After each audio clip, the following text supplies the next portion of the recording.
dalang yoga penonton kabeh kudu menang. Heeh. Ya. Ngono ku apa ya sopan pon aku ngaturne permintaan. Donga. Donga. Apa nih enek wong ngomong apa ya patut. Ya wis dah ngaturno. Sopan santun kuwi apa ya eneng ngono kuwi. Nggih niki sakderengipun assalamualaikum warahmatullahi wabarakatuh. Nggih niki sakderengipun assalamualaikum warahmatullahi wabarakatuh. Kok iki sakmene mbak niki jane iki do ngrungokne apa ora to? Mas, Piye kok ngewuhne piye to? maksudnya ki pomone aku Jare kon meneng. ya meneng ki meneng tapi ki pas aku arep ngaturne ngono kuwi ya disauri ngono lho Mas. Oh. Dadi awakmu ngaturi kuwi dibalang omongan. Heeh, saur manuk ngono ki lho Mas.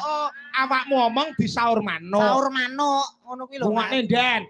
Inces omong kudu disaur manuk. Nggih. Rumah tenan ya kayak sakderengipun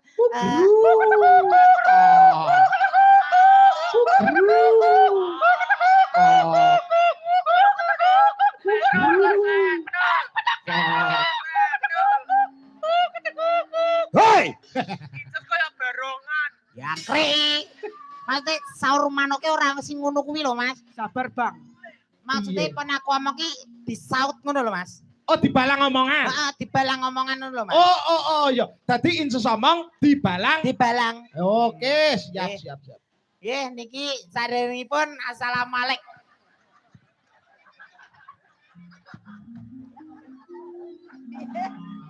Gak bener nah. Yancik ta. Terima kasih. Heeh. Dongake tenan. Dongake tenan wis. Dongane? Iya, tenanan iki.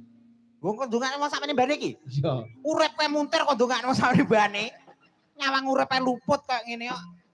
Iki uga ana permintaan saking Mas Prih. Matur sembah nuwun Mas Prih nyuwun pamit riyin. Oh, soale wayangan bengi iki pirang-pirang gon. Neng Begal ya ana wayang. Ana Sekar Putih ya ana wayang. Kayu Terjo ya ana wayang. Lho, neng iki Mas Prih ya kuwi mau ninggali awake dhewe jumlahe 250. Alhamdulillah.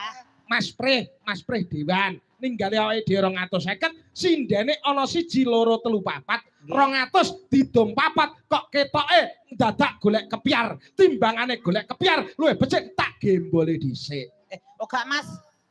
Tak gawene aku. Ora iso. Aku ndek 2000-an akeh kok Mas. Engko dinggo sedekah. Sedekah. Engko asa ditokne to Mas. Heeh. Niki ugi enten permintaan. Assalamualaikum Pak Dalang. Waalaikumsalam. Wilujeng dalu bocange kula badhe nyanyi nyuwun gending. 1 kangening ati, angka 2 panggodaning katresnan. Cekap semanten matur suwun saking kula Pak Mujianto. Dusun Sumber Agung. Wah, luar biasa. Bajing loncat sik ya. Bajing loncat. Banciok loncat. Sing joget Mbak Lia karo Mbak Inces. Mbak sapa Niken di situ, Mbak Lia neng dhuwur, Mbak Inces neng isor. Aku teng ngandhap. Ya kae ngono, kae karo bapak-bapak kae. Sapa ngerti Klangenanku ya ngene iki kok. Sapa ngerti bar awakmu nyanyi neng kene, awakmu terus diajak Mas Erik. Oh nggih. Ceria nada. Aku rasa diajake aku wis mara dhewe kok biasane. Mas Erik butuh nih Mbak Inces. Butuh nggih ganjel montor. Bajing loncat bersama Satria Wases piye piye. Sik. De, nek lungguh jenengan tutupi aja mekokokno, De. Ndak ya aku mare pengen no ngene iki. Mang sedakne dadi cacing niku, Mbak. Salim. Sepuh lho. Asepe ampuh lho iku. De, salim riyen nggih. Piye? Donga piye kowe mau? Nyuwun donga apa ning mbae? Mbae iki karo ngene iki. Bangsane apa paling ngono ya. Matne aku karo ngono iki.